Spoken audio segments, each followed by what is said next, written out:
Good evening, everyone. Welcome to the evening session of the seminar on Science, Technology and Society, the Promise for Next Generation. For this evening session, we have Professor Pushpak Bhattacharya with us. Professor Bhattacharya is currently Professor, Department of Computer Science and Engineering, IIT Bombay. Sir has done his BTech and MTech from IIT Kharagpur and his PhD from IIT Bombay. Sir has done extensive research in the area of natural language processing and machine learning. Sir has published more than 350 research papers and have authored 6 books, including a textbook on machine translation. Sir has also guided more than 350 students for his PhD, master, and undergrad thesis.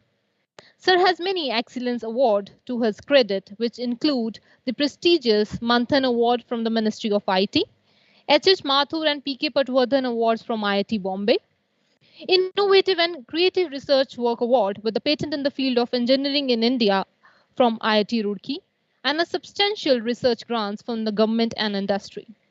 Professor Bhattacharya also holds the Bhagat Singh Rekhi Chair Professorship from IIT Bombay. Professor is also a Fellow of Indian Academy of Engineering. Sir is also Abdul Kalam National Fellow. Sir is distinguished alumnus of IIT Kharagpur and a past director of IIT-Patna. Sir was also the president of Association of Computational Linguistics. So it's really an honor for us to have you with us for the seminar session, sir. So we'll be discussing on the theme natural language processing for social benefit. So I would now request Professor Bhattacharya to please start the session. Over to you, sir.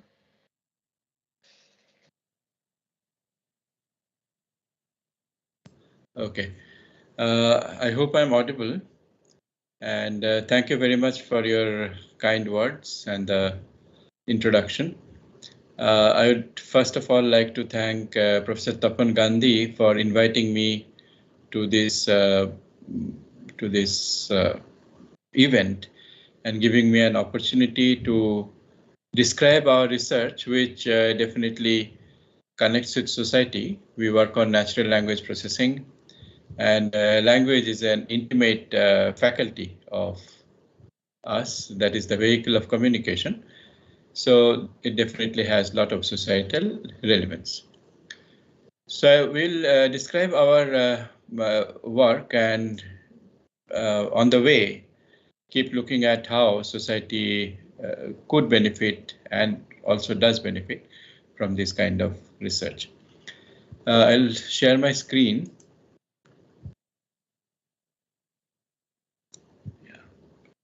So if you could tell me if the screen is visible.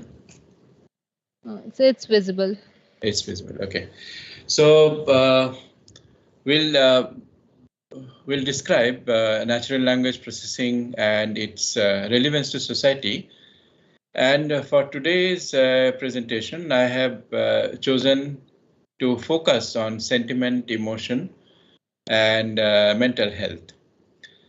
We work on many different areas of natural language processing, like machine translation, natural language generation, automatic essay grading, text entailment, and so on. All of them have societal relevance. They can be applied to solve problems and challenges which need to be tackled. But for today, I'd like to take up this specific challenge of sentiment, emotion, and mental health monitoring, an area in which we have been working for last about 12 years, I would say, starting from 2000.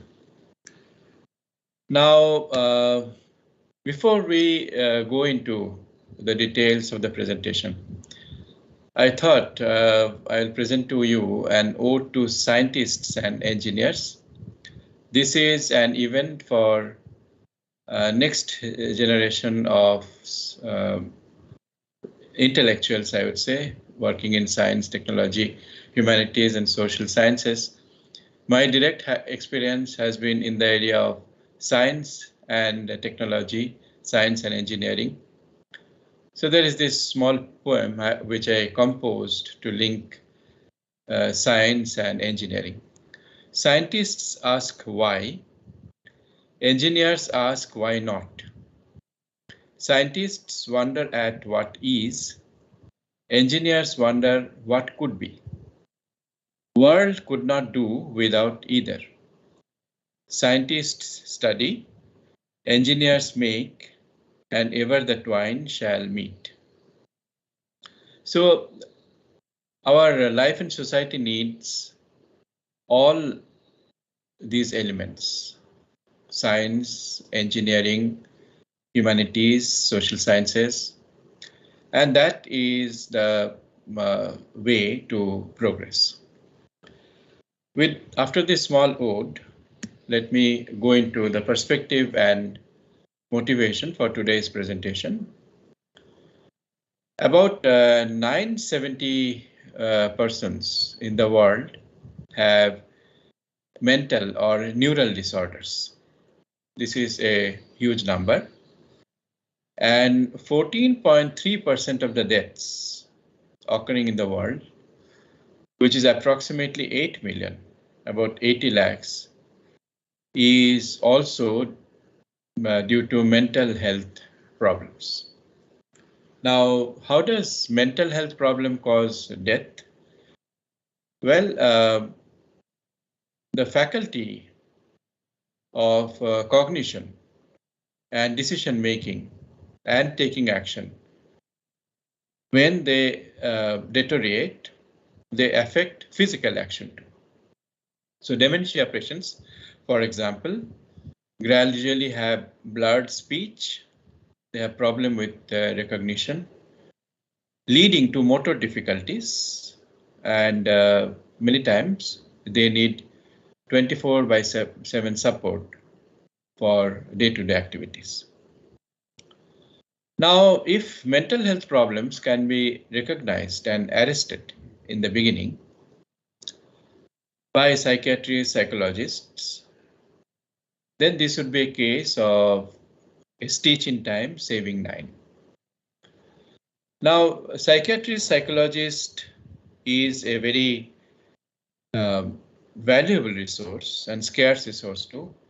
As we find in India, the ratio of psychiatrists to patients is 1:100,000. One psychiatrist per 1 lakh patients.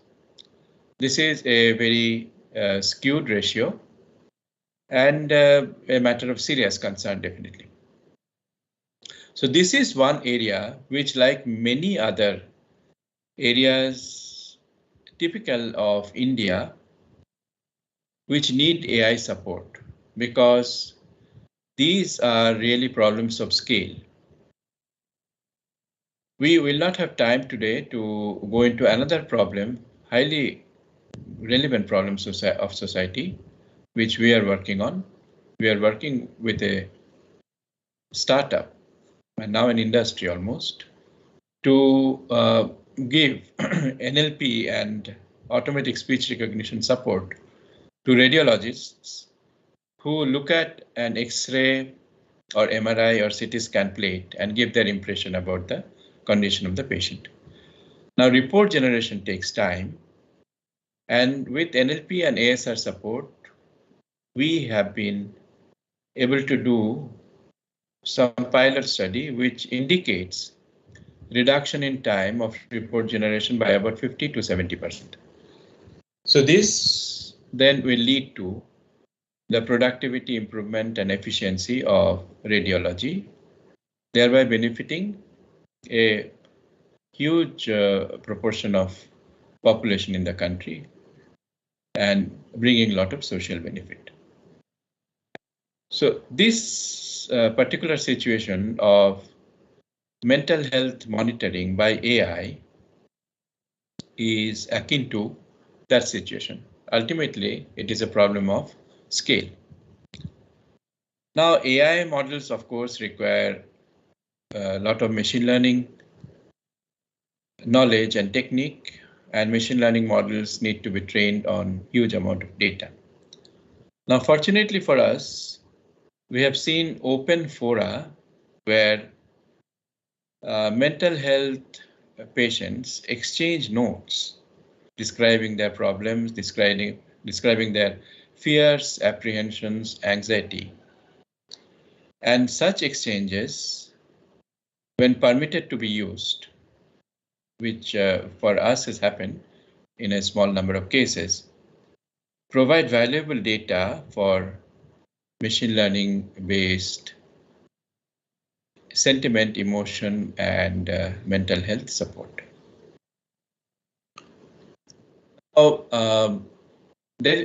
Apart from support for mental health maladies, there is also a practical aspect of sentiment, emotion monitoring and improving the sentiment and emotion quotient of AI systems,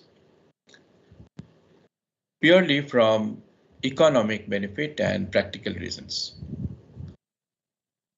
Chatbot is a huge industry employed by insurance, travel, agriculture, weather, many sectors of life. And chatbots that have empathy, those who converse with the interactors at the same level of sympathy and empathy and emotion as that of the human interactor, are used more often. And this, it has been seen, correlates well with commercial benefits. Now, empathy has been defined in the Brain Journal in 2009 as the ability of an individual to understand another person's mental state in terms of emotions, feelings, and thoughts, which is important for an effective interpersonal interaction. Now, this definition provides cues for a number of stress areas, emphasis areas, which need scientific investigation and engineering acumen to incorporate in machines. Things like mental state, emotions, feelings, and thoughts are foundational cognitive signals, cognitive elements, and computation and cognition need to think seriously about how to analyze them and how to implement them on machines. Empathy cuts across life's multifarious activities. Customer interaction in e-commerce was mentioned. Mental health support, teacher-student relationship, employer-employee, superior-subordinate. All these kinds of human and societal situations need empathy. So I mentioned these points by way of perspective to build a case for computational analysis of emotion, sentiment, leading to highly relevant societal needs like mental health support. By the way, the mental health support, computational mental health support, does not claim to prescribe medicines or suggest treatments. That is a risky proposition. All that is looked for, at least in our work, is to provide something like an agony aunt who would provide comfort and positive statements so that the person feels good and is prevented from taking any disastrous step which otherwise could have occurred.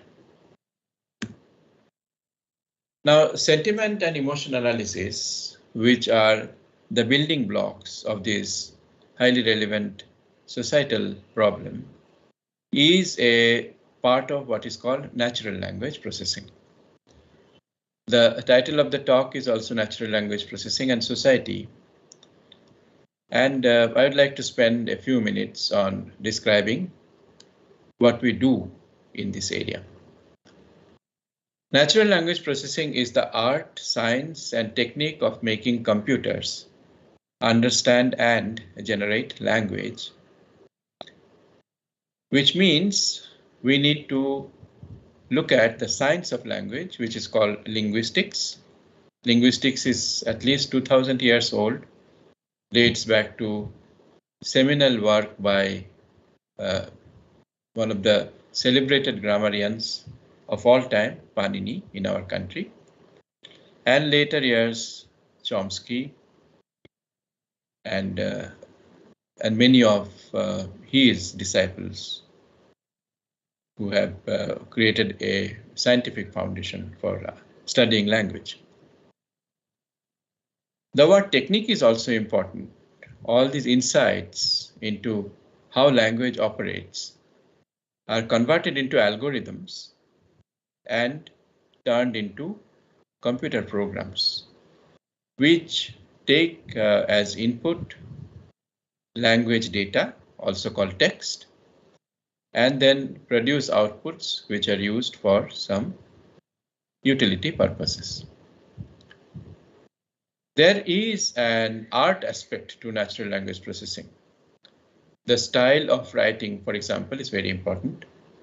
Register, which pertains to situation-specific construction of words, phrases, and so on, is also important because many times we apply what is called, technically called transfer learning. Many times the data is in short supply. So we need data from a particular domain or a task and train a model, while this particular model is now taken to another task, another domain, to perform some useful task. And style transfer, change of keywords, key phrases play a very important role in the accuracy of such systems. In systems which are called zero-shot systems now in today's parlance, and employ transfer learning. So, a view of natural language processing which has come to stay is this layered processing of language. We start with morphology, which means breaking a word into its parts. Slowly, for example, has two morphemes, slow and lee.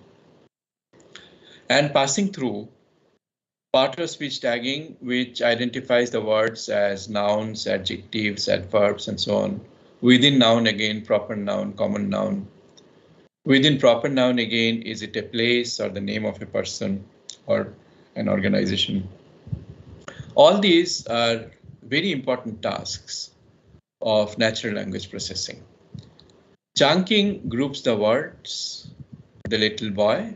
Parsing produces a tree, capturing the dependencies of phrases.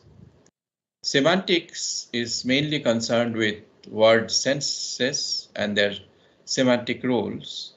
For example, who is the agent of an activity? Ram eats rice. Ram is the agent. Rice is the object. And finally, discourse and co-reference, which deals with large pieces of text conveying a huge amount of meaning many times.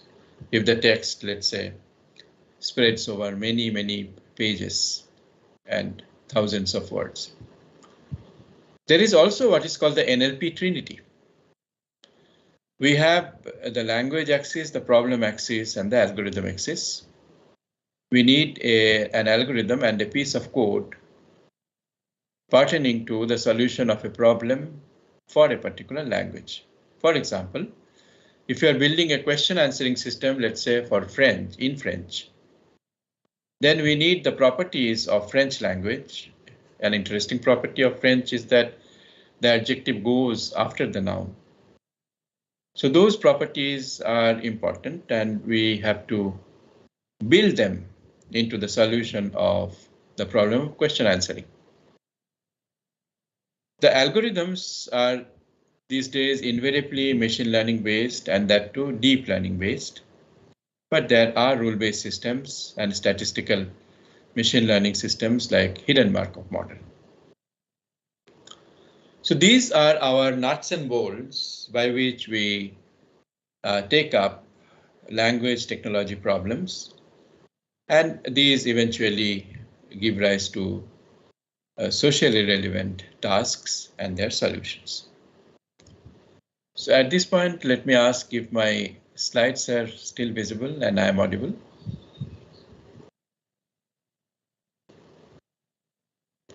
Is the screen visible and I am audible?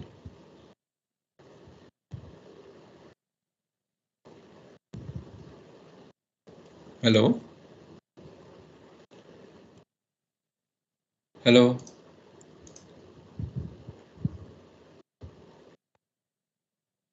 Am I audible? Yes, sir. Yes, sir. Yes, sir. And the screen is visible? Yes, sir, you are audible, sir, and the screen is visible, sir. I would request the participants to please mute themselves. Yeah. All right. So proceeding with the discussions.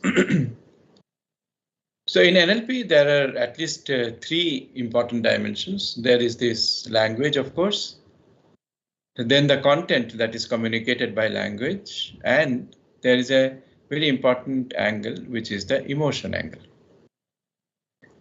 Now, we know that difference in language can lead to communication barrier. For example, a villager from interior Bengal will not be able to understand anything of what is said by his counterpart in, let's say, interiors of Tamil Nadu. So language, difference of language can lead to communication barrier. Interestingly, difference in emotion also can lead to communication barrier. If the participants in a conversation do not match emotion for emotion, then also the communication can break. Now, a faculty like language, which is universal, ubiquitous, and spontaneous, why is language processing such a difficult problem? It is indeed a difficult problem. When we want to impart language ability onto a computer, the machine should be able to understand and generate language. We face a tremendous amount of difficulties, a number of big challenges. But all of them can be traced to one particular problem, the problem of ambiguity. Ambiguity is a situation where multiple options arise, and disambiguation is the task of choosing one from amongst these options for a particular task. Now here I give an example of communication between two ladies who are native speakers of Bengali. I was witness to this communication. And there is a concatenation of circumstances which leads to communication breakdown. The ladies are well conversant with English. They are native speakers of Bengali. Now look at this WhatsApp communication. Lady A asks, yesterday you told me about a shop that sells artificial jewelry. Ki naam jano? What did you say the name was? So Lady A is employing what is called code switching, code mixing. Mixing text of two different languages to communicate. Lady B writes Naika, Nykaa. Now, Nykaa, we know, is a famous artificial jewelry industry, $100 million US industry, very successful. And that is the name of the company. Now, it so happens that Nykaa is homophonic, has similar sound as the word Naka in Bengali, which is a derogatory word, which means a pretentious person, a person who feigns ignorance of some situation. So such persons are called Naka. The Hindi word I think is Dhongi. So it is not a good word, it's derogatory. So when NYKAA was written on WhatsApp by Lady B, Lady A got offended and said, "What do you mean, madam? Is this the way to talk?" Now, Lady B clearly did not know the spelling of Nykaa, the famous jewelry industry. And she took this NYKAA string as the word Naka in Bengali. And Lady B was surprised. Kano, ki holo? She asked. Why, what happened? And then Lady A did not come back at all. The communication broke down. So this is a very interesting concatenation of circumstances. It so happens that both the ladies use code mixing. They are proficient in two languages, Bengali and English, and they mix the two languages in their communication. And by another concatenation of circumstances, coincidentally, the word Naka in Bengali, which is derogatory, and the name of this fashion company are homophonic. They have similar sound. Now, there are two kinds of ambiguity here. One is proper noun, common noun ambiguity, the proper noun adjective ambiguity, Naika as a name and Naka as a Bengali adjective, and the ambiguity of language. Okay, NYKAA, is it in English or is it in Bengali, transliterated Bengali? So these kind of situations are occurring every day, and it is a salute to our language processing ability, our cognitive power, that we manage to communicate in spite of all these barriers to secure communication. So ambiguity needs to be resolved, and we do it effortlessly, but not so for the case of machines where NLP systems need to be implemented. Let me proceed towards our socially relevant problem of sentiment, emotion, mental health. Here I would like to be a little technical so that our discussions are concrete and precise. Sentiment analysis is a specific area of natural language processing, which itself is an area of artificial intelligence, and is defined by a 5-tuple, EFSHT, where the third entry, S, is the most important quantity. S is the sentiment. S stands for sentiment. It can take 3 values, positive, negative, and neutral. Delhi is a big city, is a neutral sentence. I really like Delhi. It's a positive sentiment bearing sentence. I do not like the crowd and traffic in Delhi. That's a negative sentiment text. Now S is the sentiment which is held by a person H. And this opinion was expressed at time T on a particular feature F of an entity E. So I like the sights and sounds of Delhi. Here Delhi is the entity, sights and sounds are the features of Delhi. The whole sentiment holder is I, time is present tense, and sentiment is positive. So this kind of precise identification of who holds the sentiment, about which feature of which entity at what point of time, these are very important for tracking the sentiment, emotion, etc. of a subject. And if a computational system, an AI agent is implemented, this kind of precise designation of entities involved is of crucial importance. Another psychological device or a platform or a concept which is employed very interestingly is what is called the wheel of emotions. This was proposed by a well-known psychologist called Plutchik in 1982. And let me spend a few minutes on this very nice abstraction of human emotions. Plutchik conceived of 8 basic emotions: joy, trust, fear, surprise, sadness, disgust, anger, anticipation. Now, those of us who know a bit of Indian tradition of arts and aesthetics, the Natya Shastra in particular, would know of Navarasa, the 9 emotions of Hasya, Karunya, Shanta, etc. Here, however, we see 8 basic emotions being proposed by Plutchik. This abstraction has a few elements of great interest.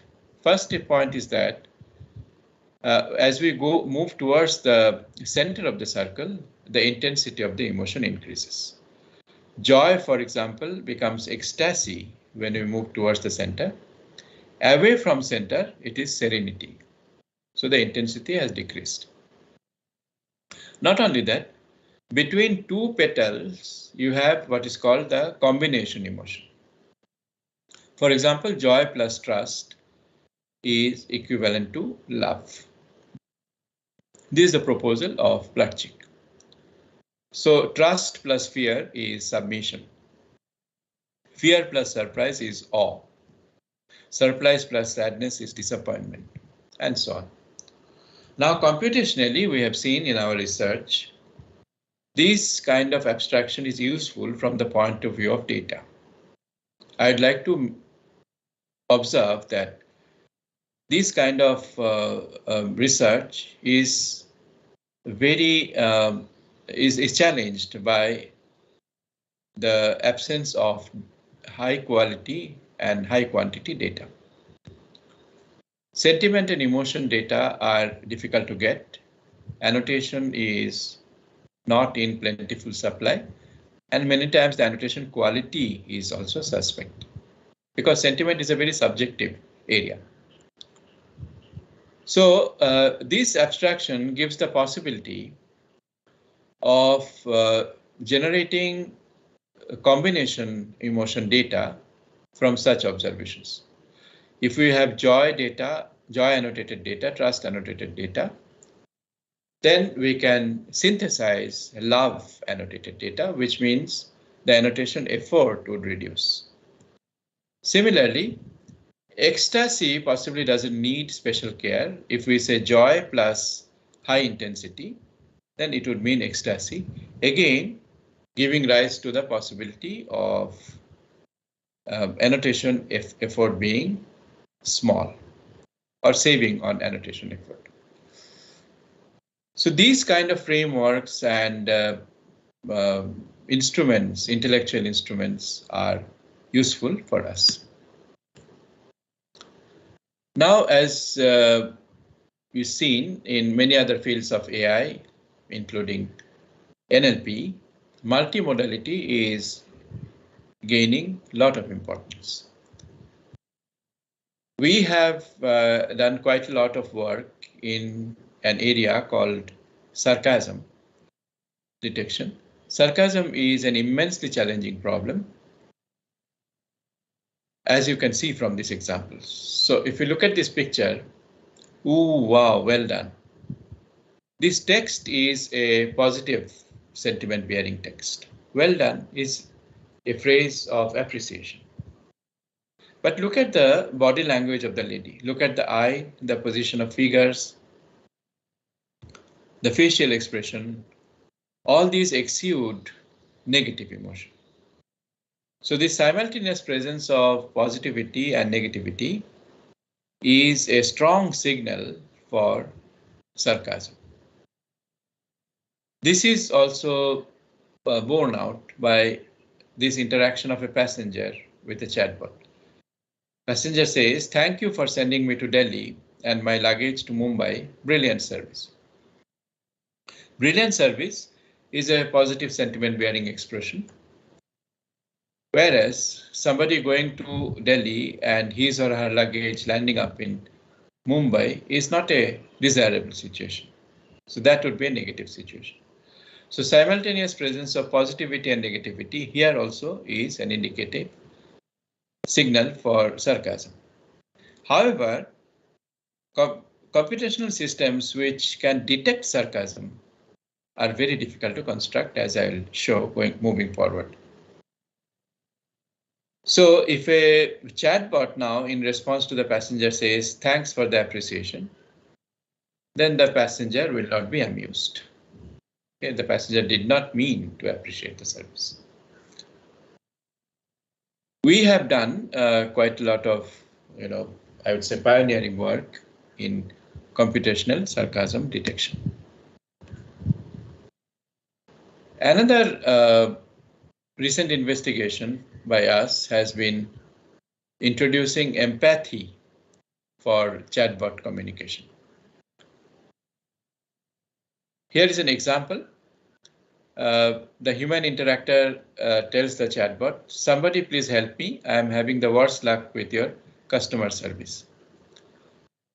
The chatbot response comes out as, "How can we help?" which is a short, to the point reply, no doubt. However, we can do with a little bit of empathy, which smoothens the communication, lubricates the answer. Polite response would be, "Help has arrived. We are sorry to see that you are having trouble. How can we help?" So this kind of embellishment of the chatbot with polite phrases goes a long way towards customer comfort, leading to commercial benefits. So as I said before, empathetic chatbot and economic gains have positive correlation. This is a documented fact. So we had a paper in 2020 where we showed how to deal with this problem of more polite conversation coming out from a chatbot. Now, many of our NLP research has been done in this lab called Center for Indian Language Technology, which has been in existence since 2000. And when I was in IIT-Patna, we had built a lab and NLP activity there too. Now, I'd like to go into a bit of technology development in sarcasm detection. And it has been commonly seen, I don't have the numbers here and not really the references also. It has been seen that lots of mental health patients employ sarcasm. A person who has become bitter, very unhappy with life, employs sarcasm quite a lot. And for any kind of help for such persons, a virtual agent or an AI agent, which can converse meaningfully with such persons, such an agent will have to spot and detect sarcasm. So this is a practical problem, since bitterness often is expressed through sarcasm.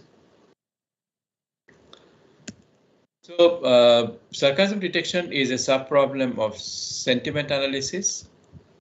And sentiment analysis is the task of identifying if a certain piece of text contains any opinion, emotion, or other forms of affective content. Affective content is emotion-bearing content as opposed to factual or logical content. Nlp Trinity was mentioned of language, task, and algorithm. To this, we add the fourth dimension of human cognition. If time permits, I will describe our work on cognitive natural language processing, which makes of eye tracking signals for better sentiment and emotion tracking.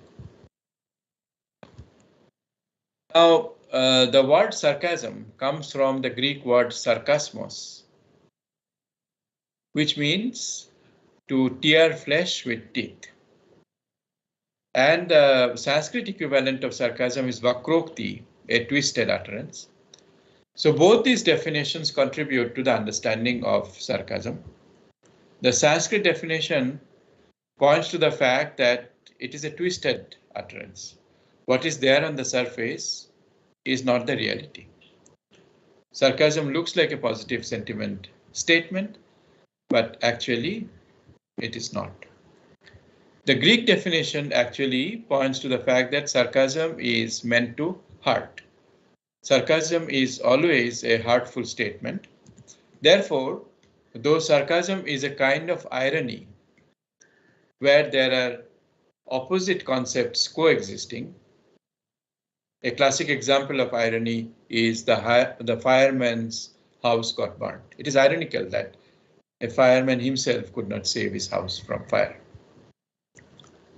But that is not a hurtful, injurious statement, but sarcasm is always a hurtful, injurious statement. It hurts.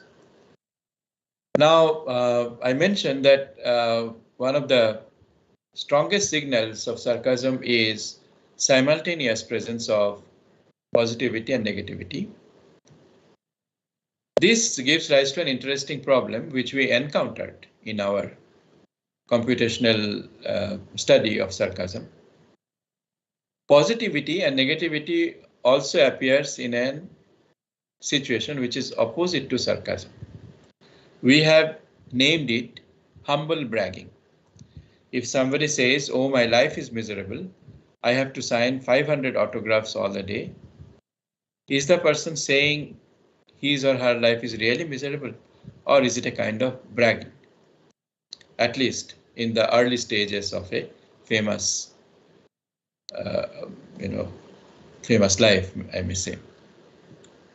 So sarcasm, a computational system for sarcasm detection, can be fooled by texts which are indicative of humble bragging. We have studied from the literature on sarcasm. So this shows the importance of humanities and social sciences in NLP research. There are 4 recognized types of sarcasm. Propositional sarcasm is a statement which becomes sarcastic because of its context, the context in which the sentence appears. This looks like a perfect plan, is very ambiguous. It can be both a negative and a positive statement. If it is negative, it is sarcastic. Now, but that is a clue has to come from the context. Embedded sarcasm, on the other hand, is self-contained. I love. Me, sir? Yeah. So we had one question in between. If so, Sure. you permit, we can have it now. Yeah, sure. Yeah. Please. So Dr. P.K. Naik is there in the meeting, and if he wants to ask it himself, so we can unmute you. Dr. Sure. P.K. Naik? Huh? Okay, we have given you the mic access, so please ask, sir, like your concern.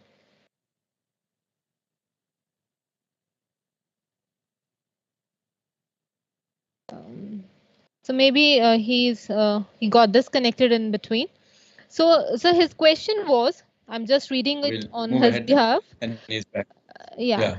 So his question is, Naika, the word which you discussed, is pronounced in Odia as Naika, which means heroine. So it may be pleasant for an Odia woman to listen the word. But in Bengali, you told that the pronunciation is for an offensive word. So how this can be resolved in NLP? Yeah, very good question. So the word Naika also appears in Bengali, which means a heroine. Now, because of some, peculiar concatenation of circumstances, Lady A took NYKAA to mean Naka. Okay, she also could have taken the meaning of Naika, which would have probably pleased her. But somehow, because of some frame of mind, some situation, she took this meaning. So Thank you for pointing this out. Of course, there is this third possibility. It is not only Naika, the jewelry shop, or Naka, the Bengali word. It could also mean Naika, the heroine. Yeah. So to resolve this, okay, resolving this will require lots of contextual clues. And if you meant that there is a third possibility, I recognize that indeed it is so. Okay. Thank you, sir, for answering. So we can go ahead with the presentation, sir. Yeah. So propositional sarcasm needs contextual signals from other sentences. Embedded sarcasm is, on the other hand, self-contained. I love being ignored is a sarcastic sentence, and that you don't have to look at other sentences to detect the sarcasm in this sentence. I love being ignored is an interesting, strange sentence. And how can such sentences appear? Well, the situation is, this is due to my PhD student, Dr. Aditya Joshi, who finished his PhD and now is in Australia. He conceived of a situation where a person has gone to attend a party, attend an invitation, and nobody paid any attention to him. The host also did not talk to him. He eats his dinner, and while leaving, the host meets him and asks, "How did you like the party?" By the time the person is quite bitter and says, "Oh, I love being ignored." So ignored is a negative sentiment bearing word. Love is positive sentiment bearing, and their co-occurrence in the sentence is a signal for sarcasm.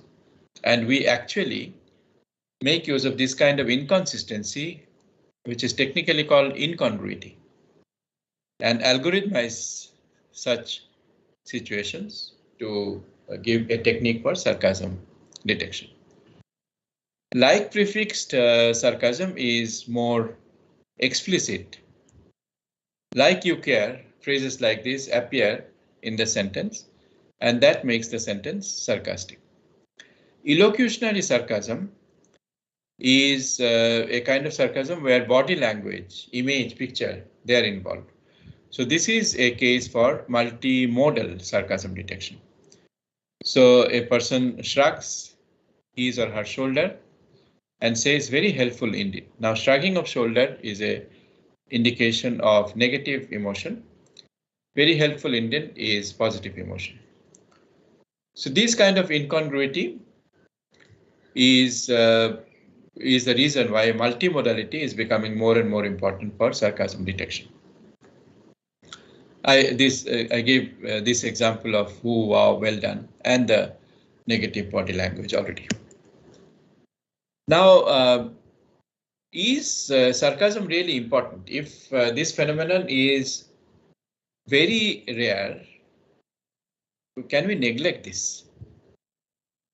So we decided to investigate this, and we took two important tools for sarcasm detection platforms, Meaning Cloud and NLTK, which are well-known NLP platforms. And we saw that the precision value falls by about half when a normal sentiment analysis system is applied on sarcastic data. So 49 to 20, 81 to 38, this kind of fall in accuracy. This happens in conversational transcripts, which are dialogues essentially.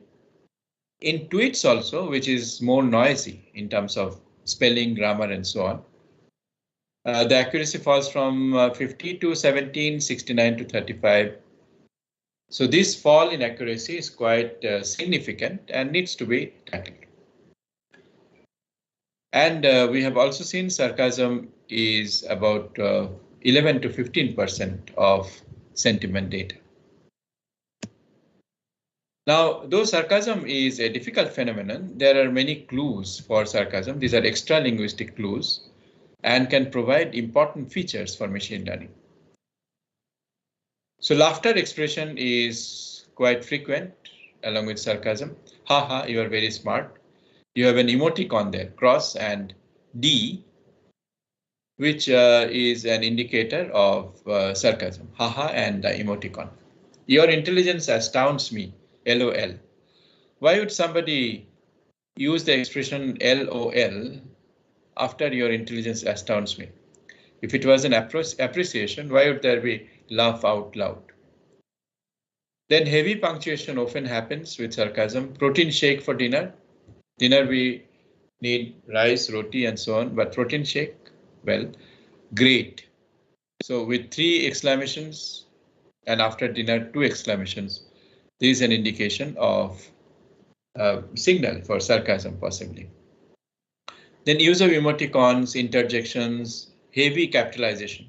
Super excited to wear my uniform to school tomorrow. Punctuation, emoticon, LOL. So these extra linguistic features are very common for sarcastic sentences, and they should be gainfully employed, harnessed for sarcasm detection. And incongruity is indeed at the heart of things. I love being ignored. 3 a.m. at work, yeah, up all night coughing, yummy. So these incongruities are exploited to do sarcasm detection. Incongruity is of two kinds. Explicit incongruity. I love being ignored. This is explicit in the sentence itself. I love this research paper so much that I made a doggy bag out of it. This is an example of implicit incongruity. Here, negative emotion is expressed, but very implicitly. So what we did was that we really algorithmized the notion of incongruity. That possibly was an important contribution. And we also exploited other features. Now, one of the challenges for sarcasm is sarcasm and sense ambiguity. I leave it to you to think why these 2 sentences could be sarcastic. Oh, it is so nice of you to give me a ring early in the morning. And good to see you help dog bite victims. So there are at least 2 senses in each of these sentences. And one of the senses has to be sarcastic. Okay, so see if you can spot the sarcasm in this. Oh, it is so nice of you to give me a ring early in the morning. And good to see you help dog bite victim. So this is due to one of my students, Sandeep Shingam Setti. And this is a nice example of sense ambiguity, making the task of sarcasm a little more difficult. We found a way of using word vectors for sarcasm detection using semantic incongruity. So the feature set for sarcasm detection is a composite feature set. Now I'm quite computational in discussing a problem, which, as I mentioned before, has a lot of applications in emotion, sentiment, and mental health monitoring. So I'm now dwelling on the computational part. So the feature set, first of all, is regular NLP feature set. These are unigrams or words occurring in the text. Then pragmatic features like capitalization, emoticons, emojis, punctuation marks. These are extra linguistic features. And numeric features indicating presence of capital letter and so on. Implicit and explicit congruity, which require more complex resources, dictionaries, for example, and emotion mark dictionaries. Such things have been used as features for machine learning models. The data sets were benchmark data sets from tweets, discussion forum, and so on. And we tried to consider different situations of unbalanced data, balanced data, and so on. Without going into a lot of details, let me remark that these papers got published in top conferences, probably because the numbers were much better than what was the state of the art, 90%, 60%, 64% F scores, much better than whatever existed in the literature at the time. but also most probably because incongruity was computationally harnessed to solve a difficult problem. How was incongruity really quantified and used in the system? We again used a pretty clever linguistic idea. Look at this sentence, which is from the actual corpus. A man needs a woman like a fish needs bicycle. Now, this is probably a statement of irritation by some individual. And if you look at the sentence here, there are two sentences actually. It is a composite sentence. A man needs a woman is the first sentence. A fish needs bicycle is the other sentence. They are linked by a preposition called like. Now the property of like is that it links two similar entities, two similar pieces of text. So on the left hand side of like, there is a sentence, on the right hand side another, and these two sentences must have similar properties. But in this case, there is a property violation. Which property? Let's take the word vectors of man, woman, fish, and bicycle. Word vectors are representations of words which are obtained by training a neural network from its hidden layer. Now, the similarity between fish and bicycle, the cosine similarity between the word vectors of fish and bicycle, is only 0.131. And that between man and woman is much higher, 0.766. Now, if it is a sentence which respects the semantics of like, then this situation is a signal for something abnormal, and that abnormal something is sarcasm. So a man needs a woman like a fish needs bicycle, essentially is saying that X doesn't need Y. Now we have also found by our study of the data that the distance between the words, distance between man and woman, distance between fish and bicycle also matters. So we compute vector similarity, but we also give weightage to these similarity values depending on the distance between the words in the sentence. So this idea was a I would say a cute idea, small nice idea, and that's why it probably attracted the attention of MIT Technology Review, which actually tracks important scientific technological developments which are interesting and impactful. So it reported this way of word vector based similarity capturing incongruity and being harnessed for sarcasm detection. So we weighted these similarity values with the distance between the words, and then we took benchmark data and applied traditional machine learning algorithms, support vector machines. So the results show that we were able to improve over existing 4 papers. L, G, B, and J are symbols for 4 papers which reported work on sarcasm detection. And the paper J was by Dr. Aditya Joshi, which is from our lab itself. But by making use of word vector similarity, weighted similarity, we improved the accuracy figures by 1 or 2 points, and the difference in value were significant. So this also studied different kinds of vectors, LSAs, glove vectors, dependency weights, and what to weight. We do not have time to detail out those mechanisms. Then our attention shifted to, again, accuracy degradation for a special kind of sarcasm.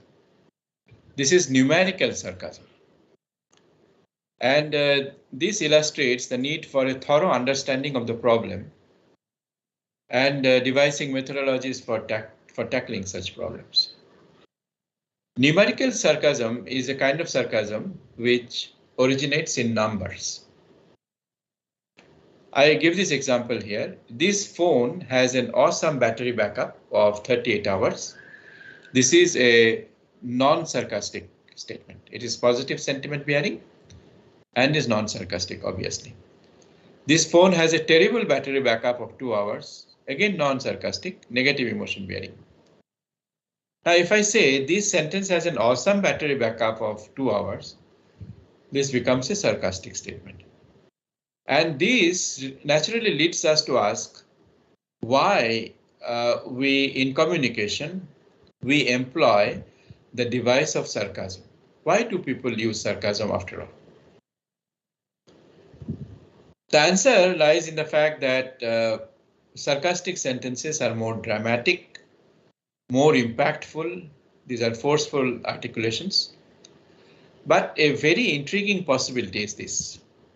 Sarcasm is most probably attack in disguise, so it hurts so much. So sarcasm first makes a positive statement, thereby lowering the defense, and then attacks by a negative expression. So look at this sentence here. If I am a seller of phones, mobile phones, and somebody comes and tells me this phone has an awesome battery backup, then what is my expectation? I am expecting something positive to come after this communication. But what comes is of 2 hours. So by the time my defense is lowered and 2 hours battery backup is negative, so it hurts me harder than a plain negative criticism. So of course, people in the audience would spot the importance of the number 2 here.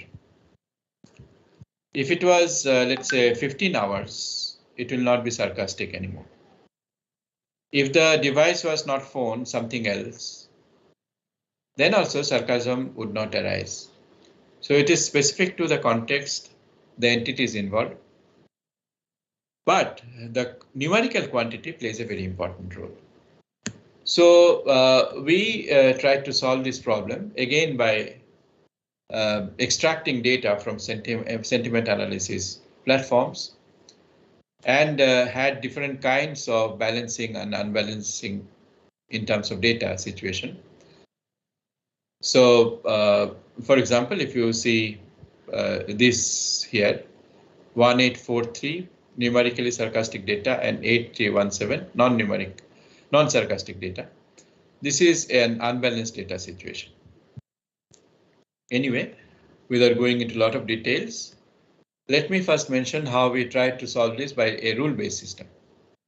We had a database annotated by ourselves, which had tweets and their corresponding sarcasm, non-sarcasm level. I love writing this paper daily at 3 AM. This is a sarcastic tweet. It was there in the database. Then a new sentence which comes in. I love writing this paper at 9 AM. We said 9, the 9 is not close to 3, so this tweet is non-sarcastic. Indeed, writing a paper at 9 AM is not a sarcastic situation. There is nothing negative about it. I am so productive when my room is 81 degrees. It matched a non-sarcastic tweet.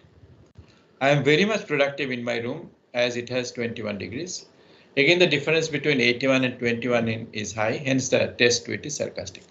Now, before somebody raises the hand and says that it is so ad hoc, so arbitrary.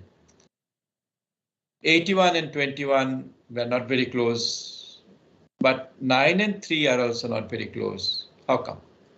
So the same criticism was advanced by our reviewers. Of course, we knew this criticism against arbitrariness is against ad hocism. So we decided to make use of data. Let the data say whether the difference is large or small, and then make the decision. So we went to a machine learning based system, but before that, the rule based system had very impressive accuracy.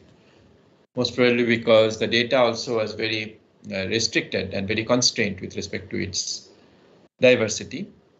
So the machine learning system was based on support vector machine, k nearest neighbor random forest classifiers. And the features were usual: positive words, negative words, emotional positive words, negative words, part of speech tags, and so on. All these regular NLP features.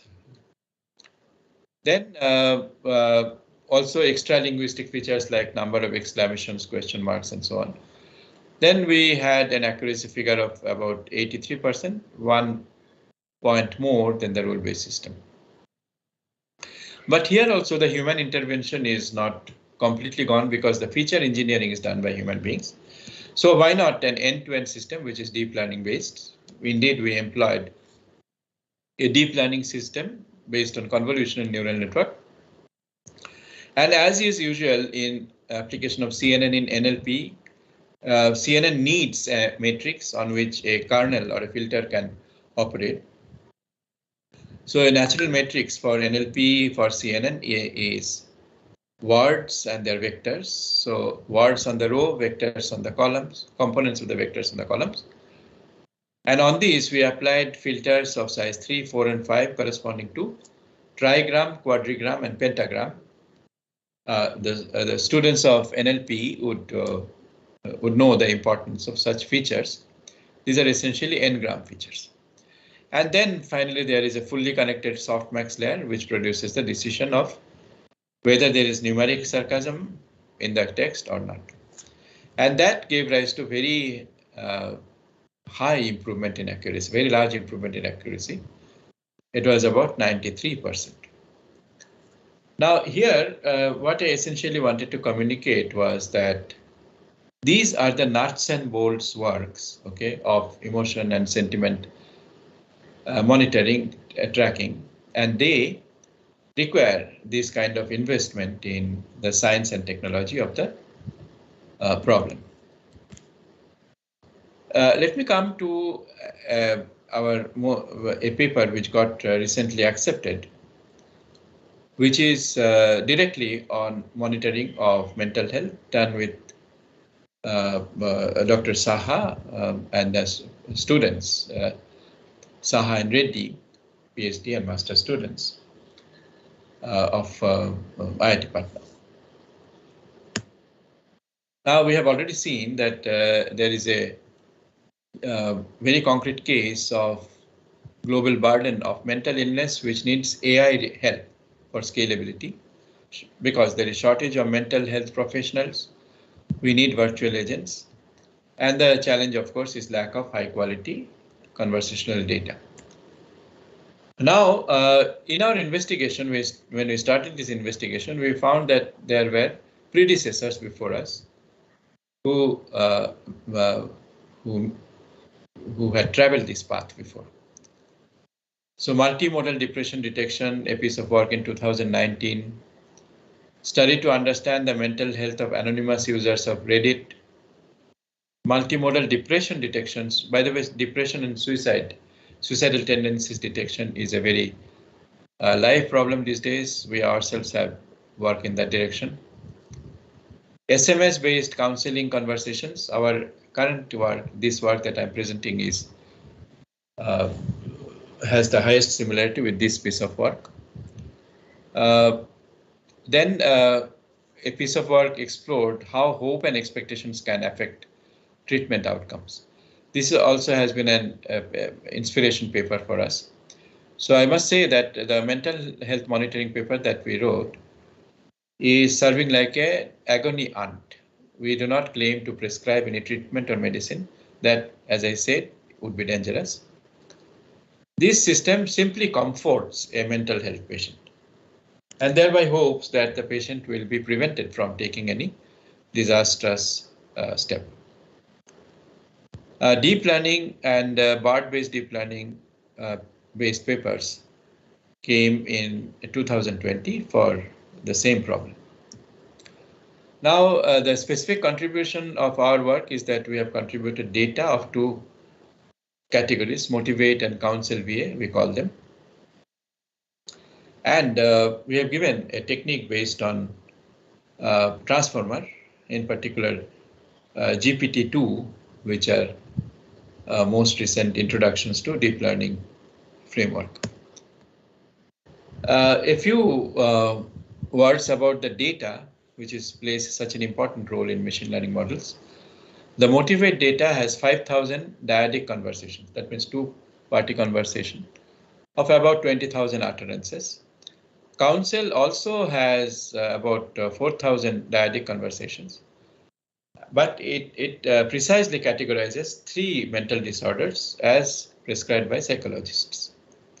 Major depressive disorder, this pertains to depression, anxiety, and obsessive compulsive disorder, which is OCD.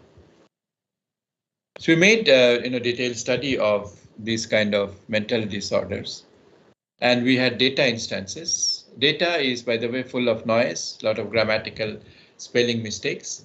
If you see the sample conversation from motivate, unwanted, a person calls himself unwanted, herself or himself, and says, my 17-year-old got made, should have been mad, and throw something at me. So it is a grammatically, spelling wise wrong sentence, but it conveys the main point.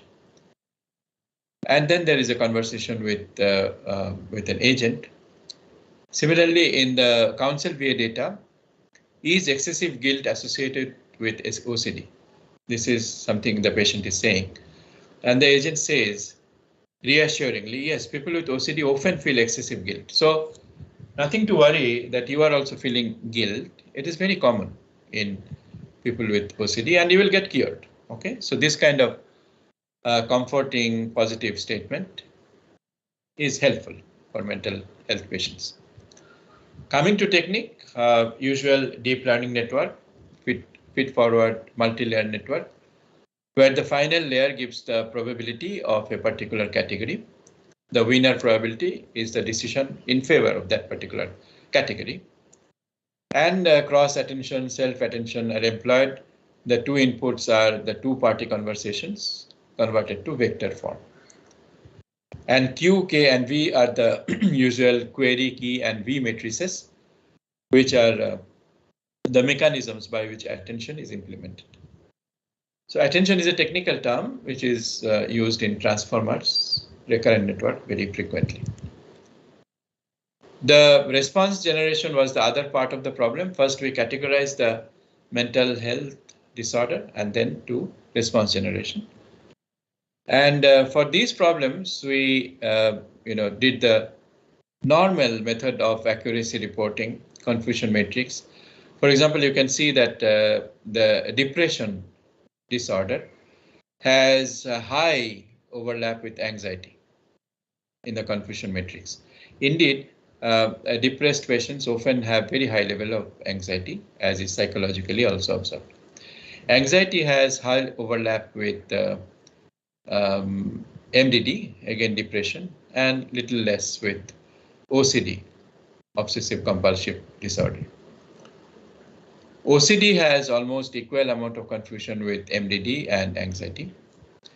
These, by the way, were also verified by psychologists, and they sort of said that the model's prediction seems to be in line with whatever is seen in actuality. Response generation, natural language generation. In natural language generation, we employed blue matrix, rouge matrix, and so on. And there also you can see that values are reasonable. I would not say we get superlative accuracy, but values are reasonable.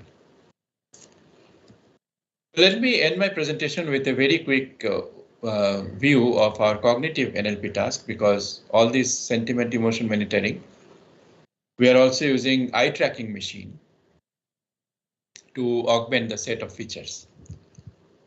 And these days, inexpensive eye tracking hardware is available, and they are integrated with handheld gadgets. So textual nuances affect gaze, and gaze also affects the readability performance on the text. So eye tracking machine, in eye tracking machine, the subject actually looks at the screen, and we track where is the eye resting and for how long. The larger the circle, more is the time the eye is spending on that part of the text.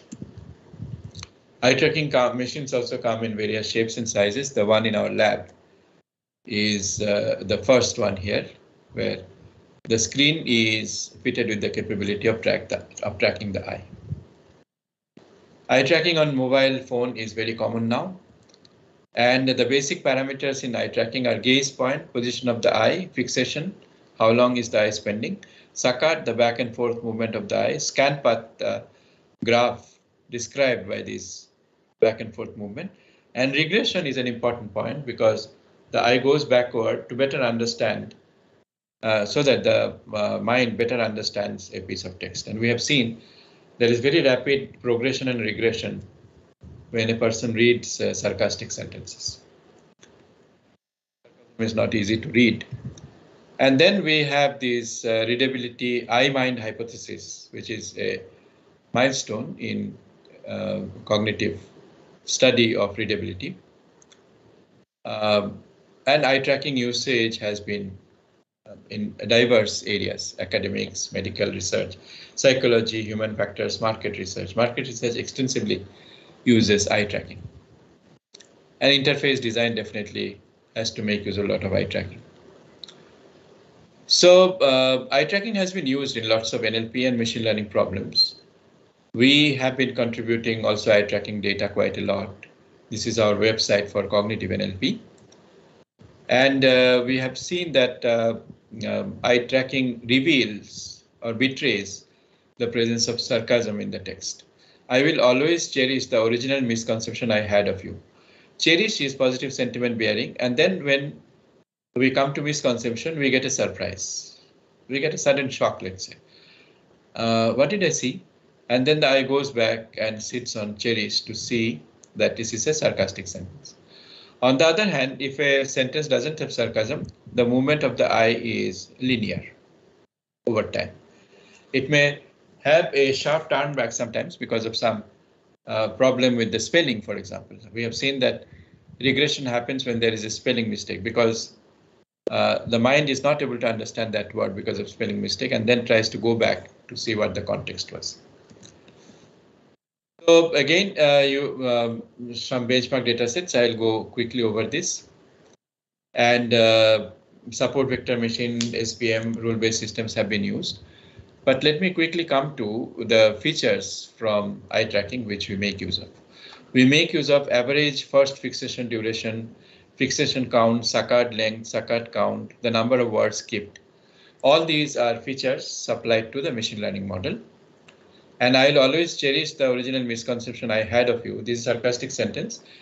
And we featureize the scan path, the back and forth movement of the eye, and feed it to the machine learning model.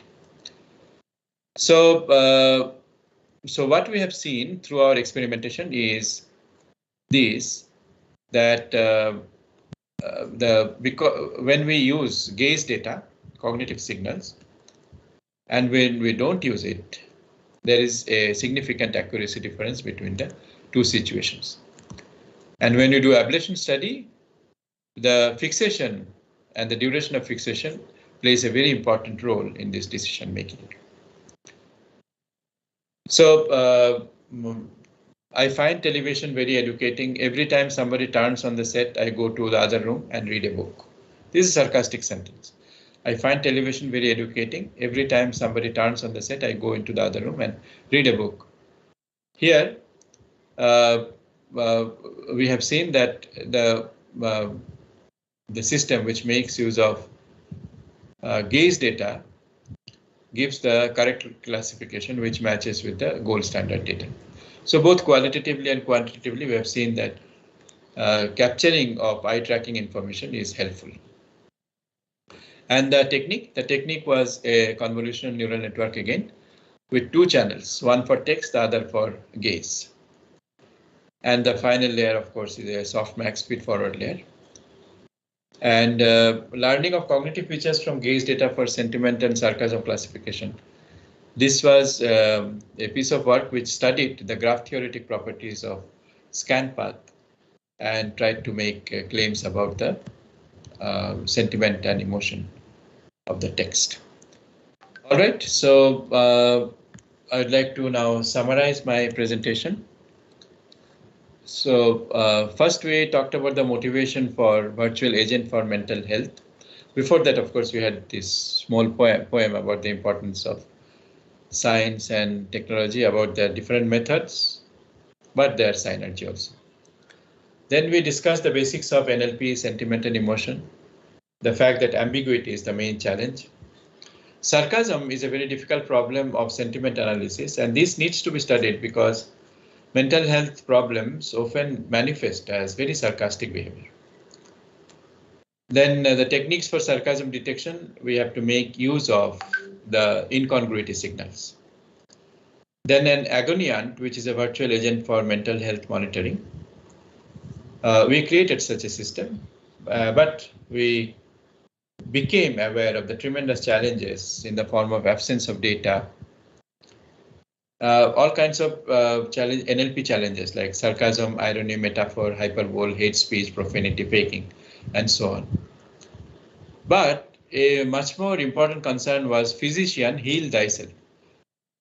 The AI agent, which is supposed to help the medical profession, should not itself have hallucination and non-factuality and all kinds of problems which will defeat the purpose. An already mentally distressed person, when interacting with such a faulty AI agent, will be harmful, will be more harmful than helpful. And the conclusions, the learnings are that there is a compelling case for virtual agent for mental health. It is the need of the hour because of the huge volume of such malady and such problems in the society.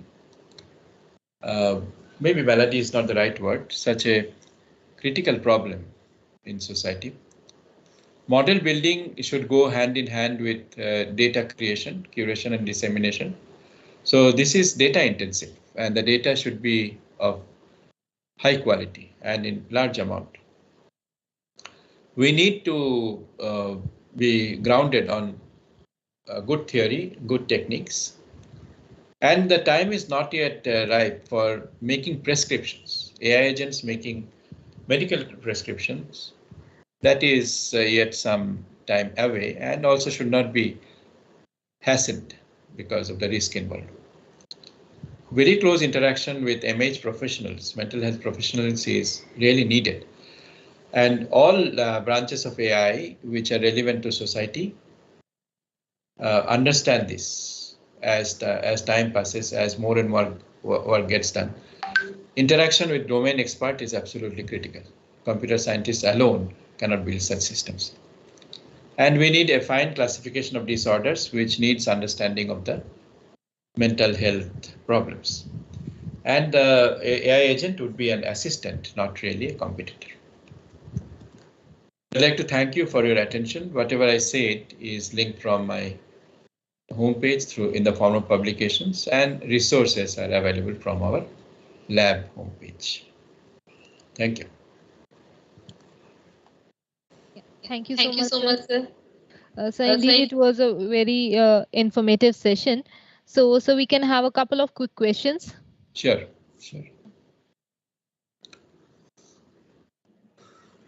If I may ask, yeah. Rohit Mishra. Hello, sir. So the presentation was really insightful indeed. The various intricacies of the human language were highlighted. Such a simple task for a human, just detecting sarcasm, but it involves such a fine tuning for a machine to learn how to detect sarcasm. So as you also mentioned, you use the human cognitive data such as eye tracking to aid such a learning system for sentiment analysis. So one more thing that is very peculiar in the language in communication in humans is the intonation and voice modulation. Right. So something like a text speech to text kind of a system just before the NLP module could help us even understand could help the classifier even more in case of sentiment analysis, because there is a lot of sarcastic sentences that are said with a different intonation which may fall flat when written in text, and even the voice modulation sometimes affects. So what would you What would be your perspective? So this important. Thank you for raising this point. So whatever I described was based on text. Surely, the mode of speech is very important, and all these techniques should also be migrated to speech-based communication. And indeed, so we have. I have students working on sentiment analysis, emotion analysis for speech. This is in conjunction with my colleague, Dr. Preeti Jyoti, in the CSE department, IIT Bombay.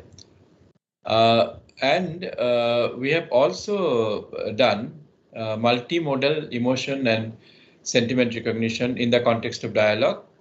This was with a PhD student of mine, jointly guided at IIT-Patna with Dr. Shaha. So here, what we did was that we extracted features from the speech signal, extracted features from image and the video, and extracted features from text. So this was a tri-modal sentiment emotional analysis system in the context of dialogues. So multimodality is the answer to your question, and feature engineering is indeed done on the spoken modality and concatenated with text vectors, image vectors, and send forward to attention layers in transformer. Yes, sir, indeed. The mode of communications in humans are very complex and intricate in their own way. Right. Sir, one more thing I really appreciate is the focus of NLP algorithms in helping the neural disorders, as you mentioned, disorders like depression, anxiety, and OCD.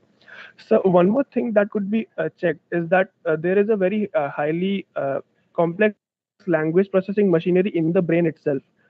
So there are disorders in which the machinery itself is disrupted, the whole pathway is disrupted, and it leads to several other kinds of disorders of language in the human. Right. So how can NLP help in these kind of disorders? Okay, so two well-known areas are Broca's area and Wernicke's area. Somewhat naively put, I believe one deals with vocabulary disorder. The other deals with syntax disorder. One is, one deals with semantic disorder, the other with syntax disorder. So this kind of damage to these areas interfere with syntax and semantics of language. Now, how can NLP help such systems? First of all, NLP can come as assistive technology. Okay, so if we see that the syntax is fine, but the semantics is completely weird, okay, the person is, let's say, hallucinating, then NLP can provide some help in the form of syntax semantics correlation. But the assistive part will be more pronounced in case of syntax correction. So if the semantics is fine, meaning is fine, and the difficulties with proper construction of sentence, then NLP can indeed help. In fact, we have work on what is called disfluency correction, grammar correction, disfluency correction. And such technology can help the patient produce syntactically well-formed sentences.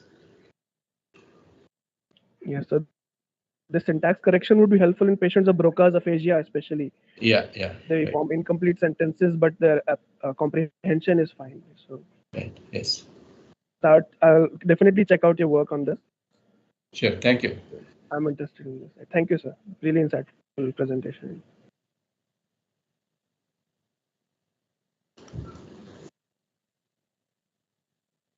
Thank you so much, sir, for joining us today. So indeed, I am quite confident that this session would be definitely a value addition for all of our participants. And so we really hope we could host the seminar in an offline mode and we could have a more elaborate discussion. Thank you so much, sir, for your time and efforts, sir. Thank you. Thank you very much. Thanks, everybody. Bye.